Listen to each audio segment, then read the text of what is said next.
اور میرا کام بن گیا، بس حضور نے عنایت فرمایا تو کام بن گیا۔ سب سے پہلے یہ تصور کریں، حضور میرے آقا ممبر پر تشریف فرما ہے، میری نظر ادب کی وجہ سے اٹھ نہیں رہی، غور سے سنیں، پہلے توجہ سے سمجھیں، پہلے دھیان سے اس کو توجہ سے لیں۔ میرے حضور ممبر پر تشریف فرما ہے اور میں ان کے سامنے بیٹھا ہوں۔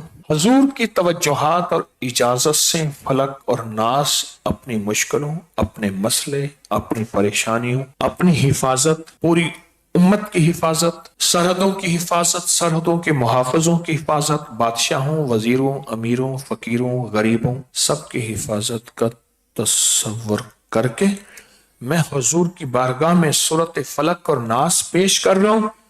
آپ اللہ سے قبول کرا کہ مجھے اس کی تاثیر عنایت فرما رہے ہیں اور میرا کام بن گیا، بس حضور نے عنایت فرمایا تو کام بن گیا۔ میرا جی کہتا ہے کہ اس عمل کو ہم اب بھی اجتماعی کر لیں، توجہ سے کریں، دھیان سے کریں، صرف 3 دفعہ کرنا ہے۔ اگر ہم کریں تو اس کی طاقت بہت ہوگی۔ پہلے اپنی پریشانیوں، اپنی مشکلوں، اپنے مسائل، اپنی الجھنوں، اس کا تصور کریں۔ میری نسلوں اس سارے نظام کو تصور میں ضرور شامل کریں اور پڑھیں اول آخر درود پاک 1 بار اور 3 بار سورۃ فلق اور 3 بار سورۃ الناس، اور جن کو سورۃ فلق اور ناس مجبوراً نہیں آتی وہ سورۃ قل هو اللہ ہی پڑھتے رہے۔